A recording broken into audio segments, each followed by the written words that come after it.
দাও ভীত চিত জনে শক্তির অপরিমাণ। হে সর্বশক্তিমান, দাও স্বাস্থ্য, দাও আয়ু, স্বচ্ছ আলো, মুক্ত বায়ু। দাও চিত্ত অনিরুদ্ধ, দাও শুদ্ধ জ্ঞান।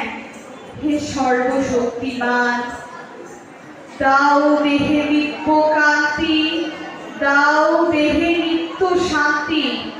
দাও পূর্ণ প্রেম ভক্তি, মঙ্গল কল্যাণ। হে সর্বশক্তিমান, ভীতি নিষেধের ঊর্ধ্বে স্থির, রহি যেন চির উন্নতশীল। যাহা চাই যেন জয় করে পাই, গ্রহণ না করি দান। দাও সৌর্য, দাও ধৈর্য, হে উদারনাথ।